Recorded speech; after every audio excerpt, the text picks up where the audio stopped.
ಪ್ರಕ್ರಿಯೆ ಆರಂಭ ಆಗ್ತಿದೆ ಸರ್ ರಾಜ್ಯದಲ್ಲಿ. ನೋಡಿ, ಈಗಾಗಲೇ ಕ್ಯಾಬಿನೆಟ್ ಕೆಲವು ಆಕ್ಷೇಪಗಳನ್ನು ವ್ಯಕ್ತಪಡಿಸಿದ್ದಾರೆ. 8 ಆಕ್ಷೇಪಣೆಗಳನ್ನು ನಾವು ಲಿಖಿತ ಮೂಲಕ ಚೀಫ್ ಎಲೆಕ್ಷನ್ ಕಮಿಷನರಿಗೆ ಕೂಡ ಹೋಗಿ ಸಬ್ಮಿಟ್ ಮಾಡಿದ್ದೇವೆ. ಉದಾಹರಣೆಗೆ ಲಾಜಿಕಲ್ ಡಿಸ್ಕ್ರಪೆನ್ಸಿ ಅಂದರೆ ಏನು, ಅದರಿಂದ ಯಾವ ರೀತಿ ತಾವು ಜನರಿಗೆ ಮತದಾರ ಪಟ್ಟಿಯಿಂದ ಹೊರಗಿಡ್ತೀರಾ, ಇವೆಲ್ಲನೂ ಕೂಡ ಕೇಳಿದ್ದೀವಿ.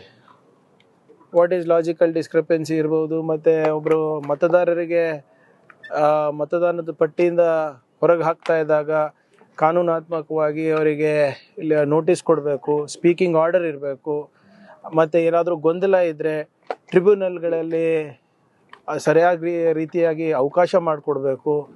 ಸುಮ್ಮನೆ ಯಾವುದೋ ಒಂದು ಸ್ಪೆಲ್ಲಿಂಗ್ ಮಿಸ್ಟೇಕ್ ಇದೆ ಅಂದ ತಕ್ಷಣವೇ ಅವ್ರ ಹಕ್ಕನ್ನು ಕಸ್ಕೊಳೋದಲ್ಲ. ಆದರೆ ಇಲ್ಲಿವರೆಗೂ ಕೂಡ ಎಲೆಕ್ಷನ್ ಕಮಿಷನಿಂದ ಯಾವುದೇ ರೀತಿಯಾದಂಥ ನಮಗೆ ಮಾಹಿತಿಯನ್ನು ಅವ್ರು ನೀಡ್ತಾ ಇಲ್ಲ. ಏನು ನಾವು ಕೇಂದ್ರ ಆಯೋಗಕ್ಕೆ ನಮ್ಮ ಕ್ಯಾಬಿನೆಟ್ ಡಿಸಿಷನ್ಸನ್ನು ತಿಳಿಸಿದ್ದೀವಿ, ಅದನ್ನೇ ನಾವು ಇಲ್ಲಿ ಕರ್ನಾಟಕ CEO ಕೂಡ ಕೊಟ್ಟಿದ್ದೀವಿ. ಆದರೆ ಅಲ್ಲೂ ಕೂಡ ಯಾವುದೇ ರೀತಿಯಾದಂಥ ಉತ್ತರ ಸಿಕ್ಕಿಲ್ಲ.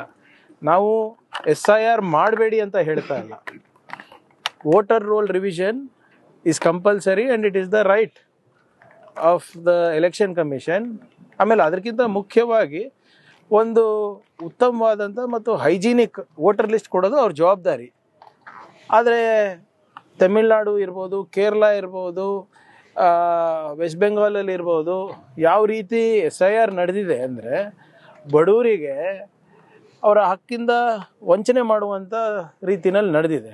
ಸೊ ಆದ್ದರಿಂದ ನೀವು SIR ಪ್ರಾರಂಭ ಮಾಡೋದಕ್ಕಿಂತ ಮುಂಚೆ ನಮ್ಮ ಪ್ರಶ್ನೆಗಳಿಗೆ ಉತ್ತರ ಕೊಡಿ ಅಂತ ಕೇಳಿರೋದು. ಆದರೆ ಇನ್ನೂ ಯಾವುದೂ ಉತ್ತರ ಬಂದಿಲ್ಲ. ಇವತ್ತು ನೋಡೋಣ ಏನು ಮಾಡ್ಬೋದು ಅಂತ ಮಾನ್ಯ ಮುಖ್ಯಮಂತ್ರಿಗಳಿಗೆ ಕೇಳಿ ನಾವು ಮುಂದಿನ ಕ್ರಮವನ್ನು ನಾವು ತಗೋತೀವಿ.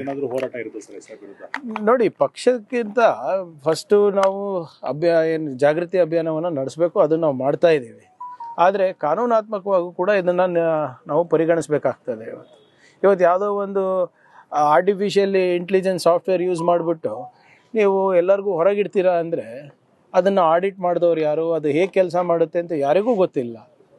ಈಗ ನೀವೇ ಯೋಚನೆ ಮಾಡಿ, ಸುಮಾರು 89 ಲಕ್ಷ ಜನ ಮತದಾರರ ಪಟ್ಟಿಯಿಂದ ಕೈ ಬಿಡ್ತಾರೆ. ಅವರಿಗೆ ಟ್ರಿಬ್ಯುನಲಲ್ಲಿ ಹೋಗಿ ಅವರಿಗೆ ಕೇಳೋಕ್ಕೂ ಅವಕಾಶ ಇರಲಿಲ್ಲ. ಒಬ್ಬ supreme court judge, retired supreme court judge ಯಾರು ಟ್ರಿಬ್ಯುನಲ್ನಲ್ಲಿ ಇರ್ತಾರೆ, ಅವ್ರು ರಾಜೀನಾಮೆ ಕೊಟ್ಬಿಡ್ತಾರೆ. ಇದು ಮಾಡ್ಲಿಕ್ಕೆ ಆಗೋದಿಲ್ಲ, 4 ವರ್ಷ ಬೇಕು ಆಗುತ್ತೆ ಇಂಥ ಈ ಪ್ರಕ್ರಿಯೆ ಮುಗಿಸ್ಲಿಕ್ಕಂತ ರಾಜೀನಾಮೆ ಕೊಡ್ತಾರೆ. ಸೊ ಹೀಗಾಗಿ ಇಷ್ಟೊಂದು ಗೊಂದಲ ಇದ್ದಾಗ ನಮ್ಮ ಮನವಿ ಏನಿದೆ ಅಂದರೆ, ಎಲ್ಲ ಗೊಂದಲಗಳಿಗೆ ಏನೇನು ಪ್ರಶ್ನೆಗಳನ್ನು ನಾವು ಕೇಳಿದ್ದೇವೆ ಅದಕ್ಕೆ ಉತ್ತರ ಕೊಟ್ಬಿಟ್ಟು ನೀವು ಮಾಡಿ, ರಿವಿಷನ್ ಮಾಡಿ ಅಂತ ಅಷ್ಟೇ ಹೇಳ್ತಾ ಇರೋದು ನಾವು. ಸರ್, ಈಗ ಸಿಎಗಳ ಜೊತೆಲಿ ಸಭೆ ಮಾಡಿದಾಗ ಸರ್, ಗೌರ್ಮೆಂಟ್ ಇಂದ ಒಂದು ರಿಪೋರ್ಟ್ ಕೊಟ್ಟಿದ್ದಾರೆ. ಭೂ ತ್ಯಾಜ್ಯಗಳಿಗೆ, ಭೂ ವ್ಯಾಜ್ಯಗಳಿಗೆ ಸಂಬಂಧಪಟ್ಟಂತೆ ಕಾನೂನು ಮತ್ತೆ ಸುವ್ಯವಸ್ಥೆ ಗಲಾಟೆ ಜಾಸ್ತಿ ಆಗ್ತಿರ್ತ ಥ್ರೂಔಟ್. ಯಾವುದಕ್ಕೆ ಸರಿ ಅರ್ಥ ಆಗಿಲ್ಲ. ಭೂಮಿ ವಶಪಡಿಸ್ಕೊಂಡಂತ ಸಂದರ್ಭದಲ್ಲಿ ಆಗ್ತಿರೋಂಥ ಹೋರಾಟಗಳಿಂದ ಕಾನೂನು ಸುವ್ಯವಸ್ಥೆಗೆ ಸಮಸ್ಯೆ ಆಗ್ತಿದೆ ಅಂತ CM ಅವರೇ ನೋಡಿ, ಲ್ಯಾಂಡ್ ಅಕ್ವಿಸಿಷನ್ ಲಾ ಬಹಳ ಕ್ಲಿಯರ್ ಆಗಿದೆ. ಯಾರು ಒತ್ತಾಯಪೂರ್ವಕವಾಗಿ ಜಬರ್ದಸ್ತಿ ಮಾಡಿ ಲ್ಯಾಂಡ್ ತಗೊಳಕ್ ಆಗೋದಿಲ್ಲ. ರೈತರದು ಎಲ್ಲೆಲ್ಲಿ ಅವರು ಸ್ವಪ್ರೇರಣೆಯಿಂದ ಕೊಡ್ತಾರೆ, ಸ್ವ ಇಚ್ಛೆಯಿಂದ ಕೊಡ್ತಾರೆ, ಅದನ್ನು ಮಾತ್ರ ನಾವು ಭೂಮಿ ವಶಕ್ಕೆ ತೊಗೋಬೋದು.